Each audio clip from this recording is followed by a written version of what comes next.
You are sitting in class and you see two people arguing. Then they get into this fight and break the teacher's property. The teacher is now demanding that the two students pay for her property and that they get suspended for fighting. On normal occasions, these girls would automatically have to pay for the teacher's property and get suspended. That would not be good for either of the girls because they would both miss school and their parents would have to earn extra money so that they could pay for the teacher's property. Some schools have implemented a different system, one that has reduced repeat infractions, kept kids in schools, and empowered students to help one another. This system is called a restorative justice circle. Schools should implement restorative justice circles because they help kids stay focused and out of trouble. The restorative justice systems would improve schools by kids being off the streets and in schools where they should be. Now, let's get back to our hypothetical situation here. These two students are going to get suspended and miss crucial school time. In a peer justice circle, the two students would finally be able to put in their side of the story in front of a group of their peers who could decide what their fate is. They would be punished in different, more reasonable ways, such as cleaning up their mess or even helping out their teachers after school. The restorative justice systems are broken down into 3 tiers. In the first tier, entire classrooms come together in community building circles to discuss problems and concerns. In the second tier, the second tier is for specific conflicts. Smaller groups are used which bring together the harmed students with the students causing the harm. The third tier is when the peer council decides and declares the punishment. Most programs include a dialogue of some form of a talking or sharing circle, harm circles, in which students who have just been in a fight have to talk about their feelings or why they got into the fight. Most students aren't as afraid when they talk to their peers about how they feel, or even if they want to become better friends. Eric Westerville from National Public Radio asked 13-year-old Kuiko Powers how she feels about the restorative justice circles in her school. And she says, "The students in my school are less judgmental. Her friends agree." She says, "There have been fewer hurtful rumors and fights, and there has been less gossip.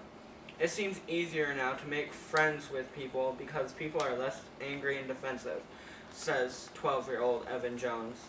According to Matt Davis from Edutopia, the Oakland Unified School District has had these restorative justice circles in place since 2007.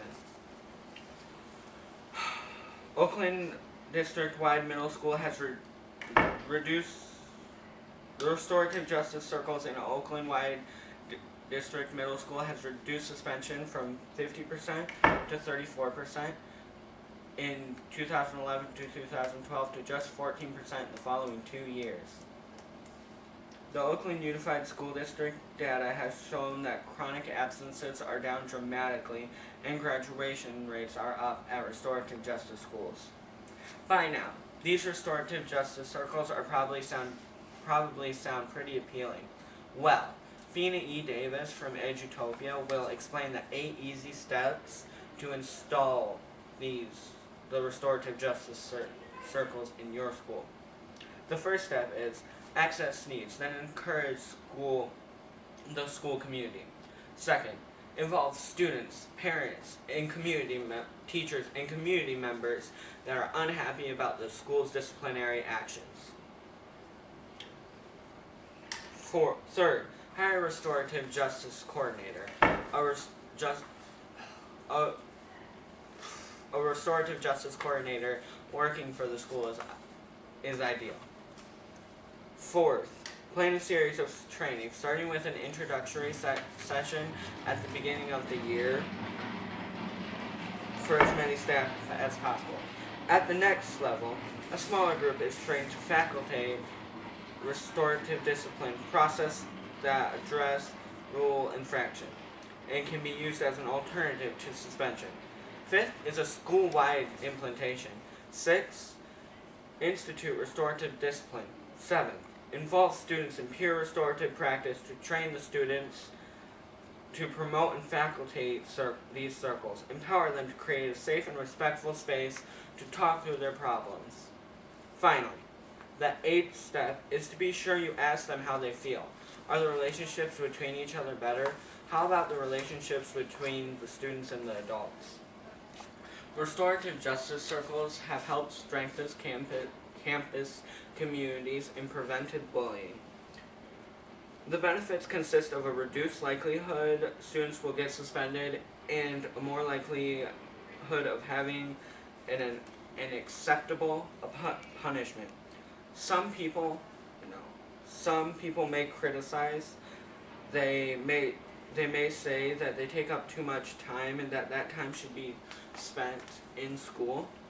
Well, some people are mistaken because they can either be held after school or during lunch. They may also say that restorative justice circles